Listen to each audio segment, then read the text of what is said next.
বাহিরে মেঘের গর্জনের শব্দ শুনে টুনি চিন্তিত হয়ে জানলা দিয়ে বাইরের দিকে তাকিয়ে দেখছিল।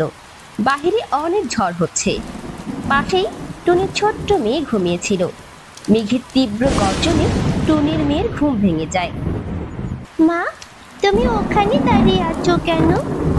ওখানে দাঁড়িয়ে থেকো না, এদিকে সরে এসো। বাহিরে ঝড় হচ্ছে, ওইখানে দাঁড়িয়ে তুমি কি দেখছো? দাঁড়িয়ে দেখছি রে মা, অনেক ঝড় হচ্ছে।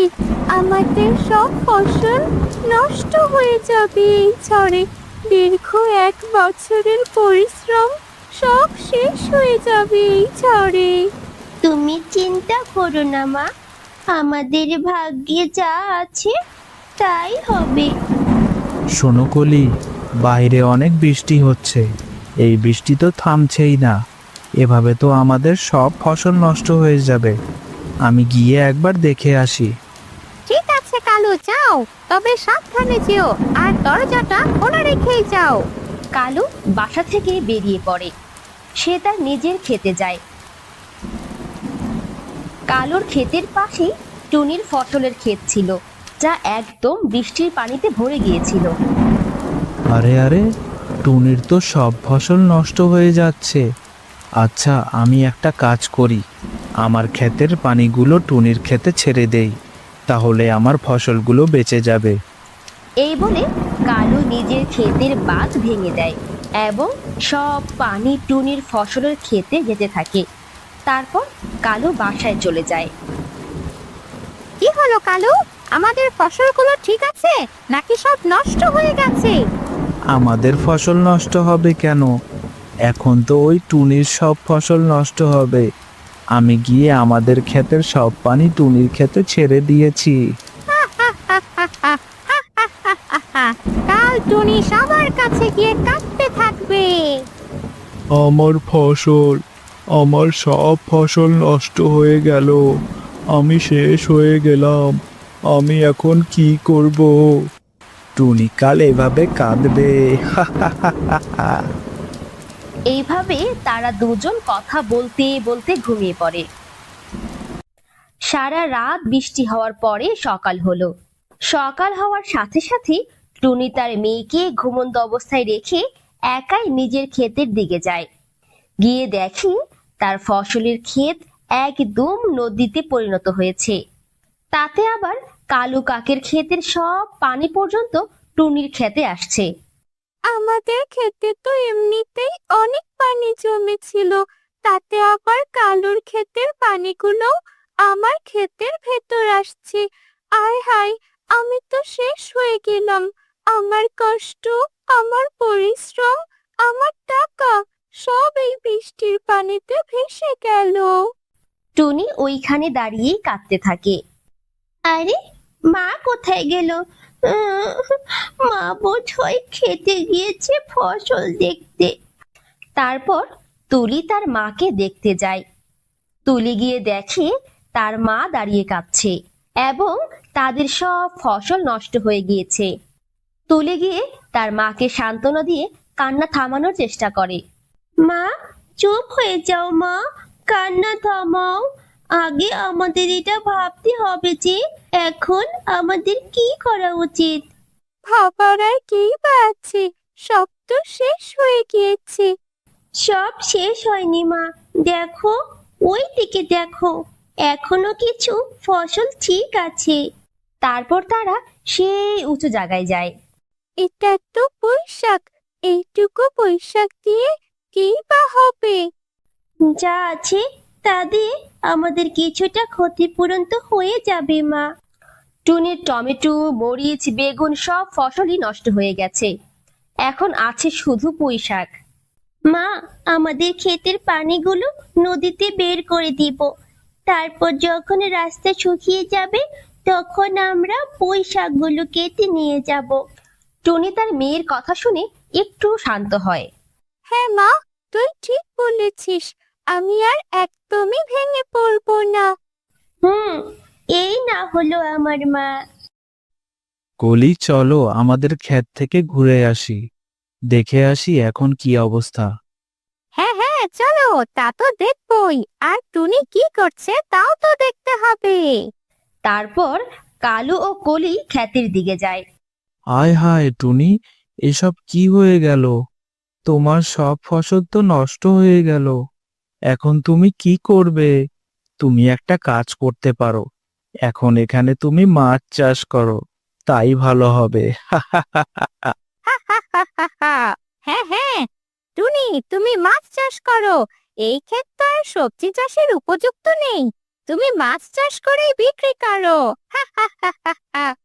টুনির এই অবস্থা দেখে কালু ও কলি হাসি ঠাট্টা করতে থাকে। কালু আঙ্কেল, কলি আন্টি, মা এমনিতেই অনেক কান্না করছে, তোমরা আর মাকে বিরক্ত করো না। চুপ করো তোমরা, আমার ফসল নষ্ট হতো না, তোমাদের ক্ষেতের সব পানি আমার ক্ষেতে চলে এসেছে, তাই আজ আমার সব ফসল নষ্ট হয়েছে। এতই যখন জানতে, তাহলে পানিগুলো তখনই থামিয়ে দিতে পারলে না কেন? হ্যাঁ, চলো কালু। টুনিকে এসব বলে কালু ও কলি নিজের খেতে চলে যায়। তাদের ভুট্টা চাষ খুব ভালো হয়েছে, তবে সব ভুট্টা বৃষ্টির পানিতে ভিজে গিয়েছে। কালু, আমাদের ভুট্টাগুলো তো ভিজে গিয়েছে, এইসব নষ্ট হবে না তো? না না, একটু রোদ হলেই সব ঠিক হয়ে যাবে, নষ্ট হবে না। কালু ও কলি গল্প করতে থাকে।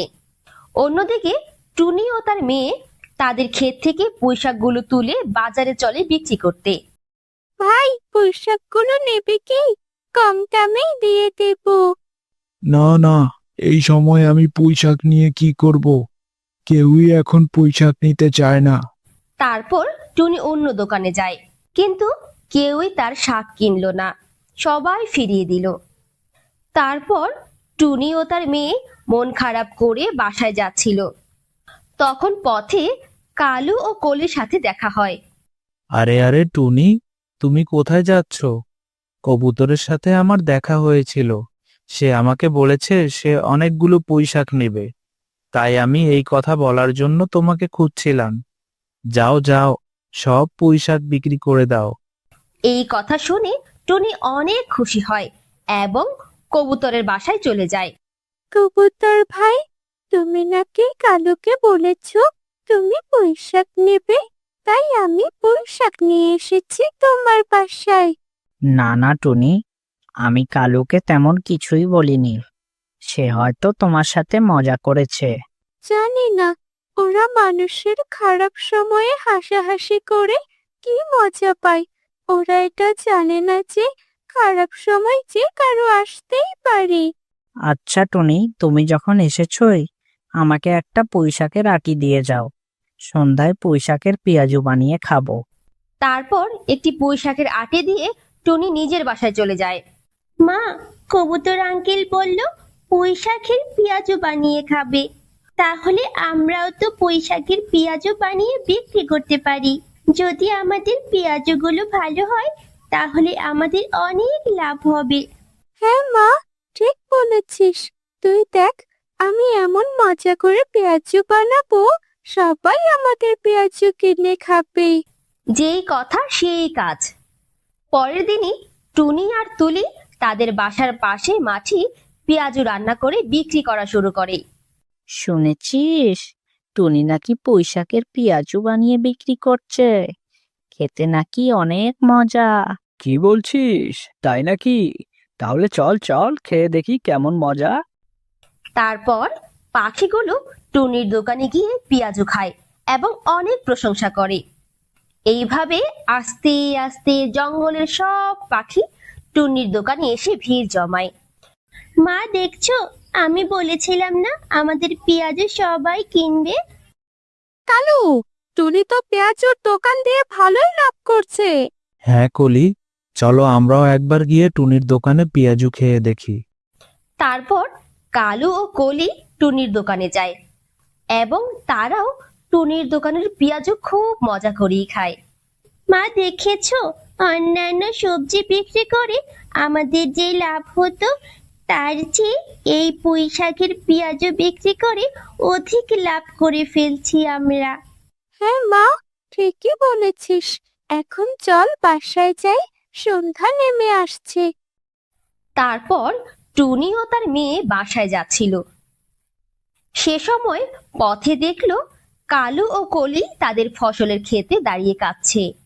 কি হয়েছে কালু ভাই, তোমরা কাঁদছো কেন? টুনি, আমি ভুল করেছি। আমি যদি তোমার ক্ষতি না করতাম তাহলে আজ হয়তো আমার সাথেও এমনটা হতো না। ঠিক বলেছ কালু ভাই, সময়ের স্রোত কারো জন্য থেমে থাকে না। তবে এখনো দেরি হয়নি, ভুল স্বীকার করাটাই সাহসের কাজ। আমার পেঁয়াজুর দোকান ভালোই চলছে, তোমরা চাইলে আমার কাজে সাহায্য করতে পারো। আমি তোমাদেরকে খাবার ও পারিশ্রমিক দিয়ে দেব। কালু ও কলি টুনির কথা শুনে অনেক খুশি হলো এবং তার কথাতে রাজি হয়ে যায়। অবশেষে কালু ও কলি নিজের ভুল বুঝতে পারে এবং টুনির দোকানে সৎভাবে কাজ করা শুরু করে। ভীষণ গরম পড়েছিল। টুনি পাখি নিজের বাচ্চাদের জন্য খাবার খুঁজতে বাড়ি থেকে বের হয়েছিল। তখনই একটি গাছের পাশে সে একটা মিষ্টি আম দেখতে পায়। টুনি পাখি খুব খুশি হয়ে যায়। যখন থেকে গরমের কাল শুরু হয়েছে, আমার বাচ্চারা তো এই গরমের আম খায়নি। আজ আমার বাচ্চাদের মিষ্টি মিষ্টি আম খাওয়াবো। টুনি পাখি গাছের নিচ থেকে আমটি তোলে। তখন সে দেখে যে সেই গাছে আরো একটি আম ঝুলে আছে, কিন্তু সেই আমটি এখনো কাঁচা ছিল। এই আমটাও কাল বা পরশুর মধ্যে পেকে যাবে, আমি আবার এসে পেড়ে নিয়ে যাব। টুনি পাখি আম নিয়ে ফেরার পথ ধরে, কিন্তু পথেই তার সঙ্গে কানুর দেখা হয়, যে জোরে জোরে কাঁদছিল।